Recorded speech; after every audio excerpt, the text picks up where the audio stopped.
तो current affairs के अंतर्गत जो आपका अगला टॉपिक है, अगला अंक है, वो है वैश्विक आर्थिक संभावना रिपोर्ट। जून में आई है आपकी, जून 2023। वैश्विक ग्लोबल इकोनॉमिक प्रोस्पेक्टस जून 2023 का आया है और इसको जारी करने वाली संस्था है आपकी विश्व बैंक समूह। जो विश्व बैंक समूह है उसने ग्लोबल इकोनॉमिक प्रोस्पेक्टस, ठीक है, ये आपका वैश्विक आर्थिक संभावना या ग्लोबल इकोनॉमिक प्रोस्पेक्टस रिपोर्ट जून 2023 ये जारी की है। 6 जून 2023 को ये रिपोर्ट आई है, वैश्विक आर्थिक संभावना रिपोर्ट जून 2023।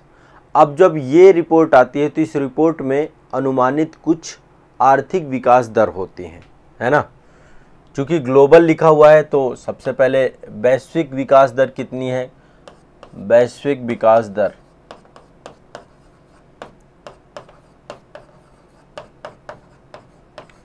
ये अनुमानित है, अनुमानित है, ठीक है। वैश्विक विकास दर कितनी है अभी, 2.1%। 2023 में कितनी है, 2023 में 2.1%, ठीक है। 2023 में 2.1%, 2024 में आपकी ये है 2.4% और 2025 में है 3%, ठीक है, वैश्विक विकास दर। इसके बाद जो है आपकी भारत की बात करें यदि हम, कि हमारे भारत की क्या इन्होंने अनुमानित की है, तो 2023 में लिखते जाइएगा, ये 2023 में वैश्विक विकास दर भारत की 6.3% ये अनुमानित है, ठीक है। 2024 में 6.4% और 2025 में 6.5%। ये वैश्विक विकास दर में आपकी वैश्विक विकास दर ऊपर मैंने बताई, ये आपकी भारत की विकास दर है। यदि आप उन्नत अर्थव्यवस्थाओं की बात करें कि जो बहुत डेवलप्ड इकोनॉमी है, उनमें विकास दर बहुत कम हो गई है। जैसे कि उन्नत अर्थव्यवस्थाओं में चाहे अमेरिका ले लीजिए, जर्मनी ले लीजिए, जापान ले लीजिए, इनकी स्थिति बहुत बुरी है। जैसे अमेरिका की बात करें तो अमेरिका 1.1%, 2024 में 0.8%, 2025 में 2.3%, ये हालत है। जापान की भी यही हालत है, 0.8%, 0.7%, 0.6%। तो जितनी आपकी डेवलप्ड इकोनॉमी है इनकी हालत ऐसी है। मैं आपको अपने पड़ोसी पाकिस्तान की बात करता हूँ, तो इस रिपोर्ट में पाकिस्तान में 2000, यदि हम पाकिस्तान की बात करें, अब आप समझ सकते हैं पाकिस्तान कितनी बुरी हालत में है आज विश्व में। 2023 में 0.4%, सोचिए, आर्थिक मंदी पड़ी हुई, आर्थिक पूरी इकोनॉमी चरमरा गई है। 2024 में 2% और 2025 में जो है 3% के आसपास की संभावना है। तो ये भी बहुत कम है, इतनी बड़ी आबादी वाला देश है पाकिस्तान, ठीक है। और भरोसा नहीं है, जो 2023 के हालात हैं जो ही नहीं बदल जाएंगे। तो एक तो आपका ये हो गया वैश्विक आर्थिक संभावना रिपोर्ट, विश्व बैंक के द्वारा जारी किया जाता है। आगे चलते हैं, यहाँ पे एक बहुत इम्पॉर्टेंट है, एफडीआई के बारे में आप सभी जानते हैं। एफडीआई के मामले में जो है दुबई में एफडीआई स्रोत के 5 शीर्ष देश कौन से हैं। दुबई में भी देखिए, आप देख रहे हैं इतना सारा एफडीआई जाता है, इतना ज़्यादा वहाँ पे डेवलपमेंट हो रहा है। विश्व में मोस्ट डेवलप्ड सिटी के तौर पे दुबई डेवलप हो रही है। तो दुबई में इतना पैसा जा कहाँ से रहा है, कौन कौन से देश हैं जो कि दुबई में पैसा लगा रहे हैं, ठीक है। मैं ये अब भारत की बात नहीं कर रहा हूँ, भारत की बात हो चुकी है। मैंने भारत में बताया था सिंगापुर नंबर 1 में है, सिंगापुर है, फिर मॉरिशस है ना। तो दुबई जो है भारत में भी इन्वेस्ट करता है। जो संयुक्त अरब अमीरात है चौथे नंबर पे था आपका यहाँ पे।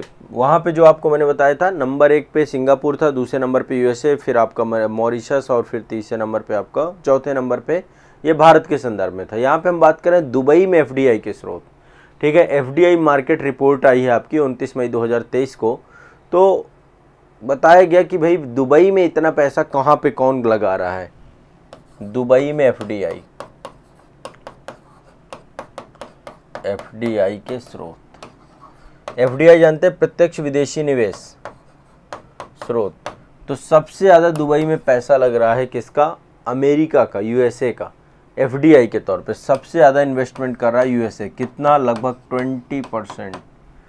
20% हिस्सेदारी है दुबई के टोटल एफडीआई में, सबसे ज़्यादा। दूसरे नंबर पे है यूके, ब्रिटेन लगा रहा है 13%। तीसरे नंबर पे भारत है, ये आपको जानना होगा। तीसरे नंबर पे भारत है, इसलिए मैंने ये रिपोर्ट रखी थी, कभी पूछ लेता है। 12% के आसपास भारत यहाँ पे इन्वेस्ट कर रहा है, ठीक है। फिर फ्रांस है और फिर स्विट्जरलैंड है। टोटल ये 5 कंट्री हैं जिनमें से भारत तीसरे नंबर पे है जो दुबई में निवेश करते हैं, इन्वेस्टमेंट करते हैं, ठीक है। ये भी ध्यान रखिएगा। क्लियर है, स्पष्ट है। कहाँ कहाँ निवेश कर रहे हैं ये? सॉफ्टवेयर और आईटी सेवाएं जितनी भी है, ठीक है। बहुत सारी व्यावसायिक सेवाएं हैं यहाँ पे, उपभोक्ता उत्पाद बहुत सारे हैं, रियल इस्टेट है, वित्तीय सेवाएं हैं, इन सभी पर जो है। और ज़्यादातर ग्रीनफील्ड प्रोजेक्ट हैं, अभी नए प्रोजेक्ट ही बन रहे हैं सारे के सारे। तो इन सभी पे भारत जो है सबसे ज़्यादा सॉफ्टवेयर आईटी सेवाएं दे रहा है यहाँ पे। व्यावसायिक और उपभोक्ता उत्पाद, रियल इस्टेट, इन सब पे लगा रहे हैं पैसा। चलिए अगला ये आप देख रहे हैं, दुबई है ना, और जिस तरीके से डेवलप होता है,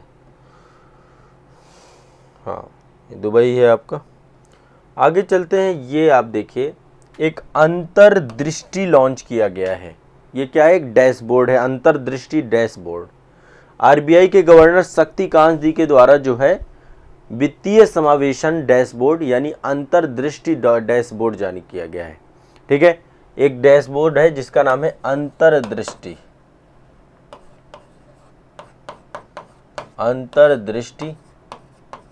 डैशबोर्ड।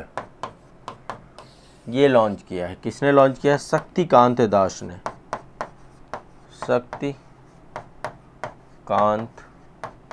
दास। ये कौन है? आरबीआई के गवर्नर हैं, ठीक है।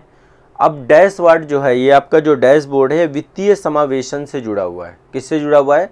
वित्तीय समावेशन से, ठीक है। यह डैशबोर्ड प्रासंगिक मापदंडों को शामिल करके वित्तीय समावेशन की प्रगति है उसका आकलन करेगा, उसकी निगरानी करने के लिए आवश्यक अंतर्दृष्टि प्रदान करेगा। तो ये आप ध्यान रखिएगा, एक डैशबोर्ड जारी किया गया है जो कि वित्तीय समावेशन आप सभी जानते हैं कि जो कम आय वाले लोग हैं उन सभी तक, जो वंचित वर्ग है समाज का, उन सभी तक जो है वित्तीय सेवाएं पहुंच पाएँ। इसी को वित्तीय समावेशन कहते हैं। चाहे भुगतान हो, चाहे बचत हो, चाहे ऋण हो, ये सारी चीज़ें वो बैंक के माध्यम से ले पाएँ, यही आपका वित्तीय समावेशन है। तो आरबीआई गवर्नर ने वित्तीय समावेशन के लिए एक अंतर्दृष्टि लॉन्च किया है डैशबोर्ड, जिससे पता चल पाएगा कि कैसे जो है लोगों तक ये सेवाएं पहुंच रही हैं, कितनी हद तक पहुंच रही है। अब आप सभी जानते हैं सरकार के द्वारा पिछले काफ़ी सालों में, जो ये अभी 2014 के बाद से डिजिटल पेमेंट को बढ़ावा दिया गया है। जनधन, आधार और मोबाइल तीनों को लिंक कर दिया गया। अब आप जैम 3 के माध्यम से यूपी जो है गांव में फिनो पेमेंट बैंक और ऐसे करके बहुत सारे बैंक खुल गए हैं, जो आप जनधन और मोबाइल के माध्यम से ही आप पैसे निकाल सकते हैं। यदि आपके पास आधार कार्ड है तो आप जाइए, आपको पैसे मिल जाएंगे, ठीक है। और वित्तीय सेवाओं का विस्तार हुआ है, कई सारे नए बैंक भी खोले गए। अगला है आपका ये, हाँ, आरबीआई ने अंतर्दृष्टि को लॉन्च किया है। अगला आप देख पा रहे होंगे, ये आपका जो है जुड़ा हुआ है। देखिए सरकार क्या करती है कि हमेशा जो है जो मुख्य फसलें हैं हमारी, मुख्य फसलों में कौन कौन सा आता है? गेहूं हो गया, चावल हो गया, मक्का हो गया, बाजरा हो गया, मोटे अनाज हो गए, तो इनका अग्रिम अनुमान जारी करती रहती है। किसान कल्याण मंत्रालय है, वो अग्रिम अनुमान जारी करता रहता है कि इस बार कितना गेहूं होगा, इस बार कितना चावल होगा, इस बार कितना मक्का होगा, कितना। तो इस बार मुख्य फसलें जितनी हैं उनके उत्पादन का तीसरा अग्रिम अनुमान आपका आ गया है। तीसरा अग्रिम अनुमान जारी किया गया है।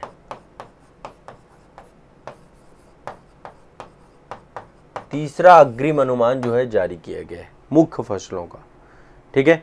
25 मई 2023 को जो है ये जारी हुआ है।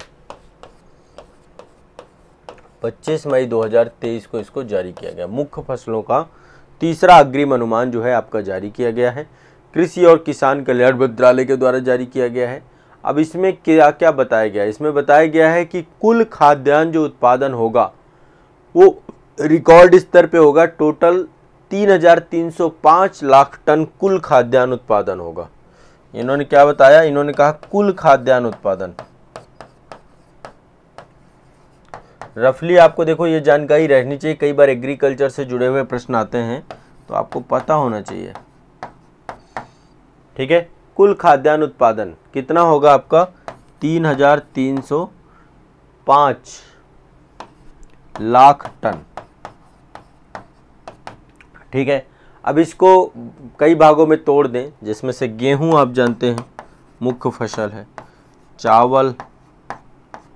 ठीक है, गेहूं की बात करें तो गेहूं टोटल होगा 1127 लाख टन। 1127 लाख टन सबसे ज़्यादा गेहूं आपका है। चावल की बात करें तो 1355 लाख टन। 1355 लाख टन। दो तो मुख्य यही है आपके। ठीक है, फिर आपका मक्का, बाजरा, दलहन फसलें भी होती हैं। दलहन फसलों की बात करें कि दलहन फसलें कितनी होंगी, तो दलहन फसलों का रिकॉर्ड उत्पादन है 275 लाख टन। 275 लाख टन। मोटा अनाज की बात करें तो मोटा अनाज है, मोटा अनाज, इसकी बात करें तो 547 लाख टन। ये कुछ आपका मोटा मोटी आपका जो है आइडिया है। इसके अलावा मक्का की बात करें तो मक्का आपका 359 लाख टन है। मक्का आपका यहाँ पे है 359 लाख टन। तो देश में कुल खाद्यान्न उत्पादन का अग्रिम अनुमान, ये अनुमान है कि इतना होगा, रिकॉर्ड स्तर पे जो है उत्पादन आपका होगा, तो ये आप ध्यान रखिएगा। ठीक है, तिलहन फसलों का भी दिया गया है, अखाद्य फसलों का, मतलब पूरा कंप्लीट जो है मुख्य जितनी भी फसलें होती हैं सबका दिया जाता है। तो मुख्य मैंने आपको बता दिया, मुख्य में और मुख्य कर दिया।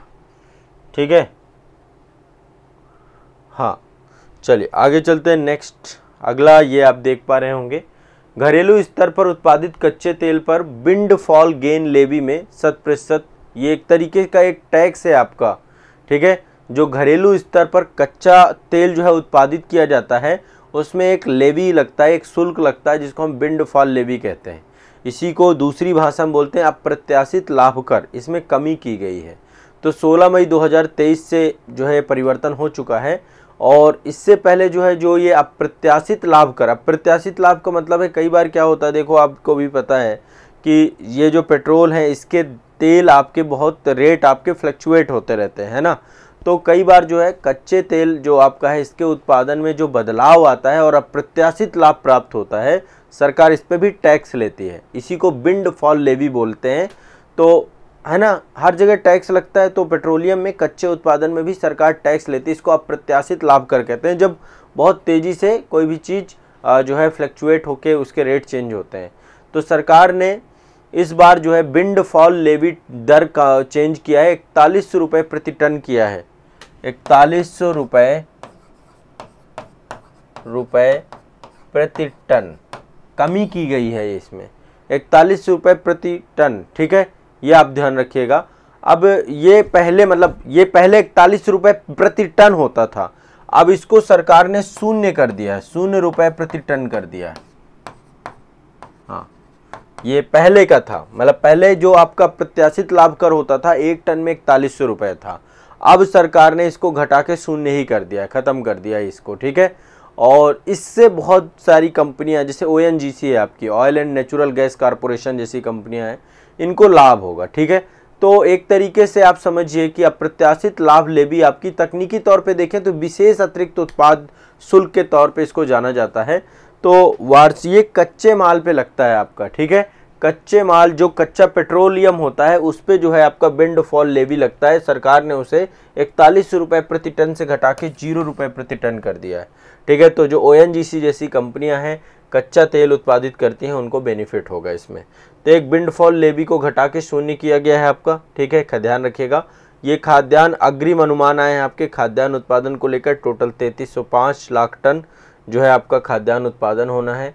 इसके बाद आपका RBI के द्वारा अंतर्दृष्टि पोर्टल वित्तीय समावेशन के लिए किससे जुड़ा हुआ है? अंतर्दृष्टि वित्तीय समावेशन के लिए, ध्यान रखिएगा। अंतर्दृष्टि है वित्तीय समावेशन के लिए। ठीक है, आरबीआई गवर्नर के द्वारा लॉन्च किया गया है। दुबई के बारे में मैंने आपको बताया, जो एफडीआई है, एफडीआई के मामले में यूएसए, यूके, फिर भारत, सबसे ज़्यादा एफडीआई दुबई में जाता है, 3 देश ये हैं। इसके बाद वैश्विक का जो है ये अनुमानित विकास दर है, ग्लोबल इकोनॉमिक प्रोस्पेक्टस है, जिसमें वैश्विक विकास दर 2.1 होगी, लेकिन भारत की विकास दर 6.3, 6.4, 6.5। तो आज के करंट अफेयर्स से जुड़ी हुई ये आपकी जानकारी थी। आप इसको याद कर लीजिए, रट लीजिए, ठीक है, आप सभी के लिए है, एक बार इसको रट लेना है आप लोगों को अच्छे से, ठीक है। चलिए।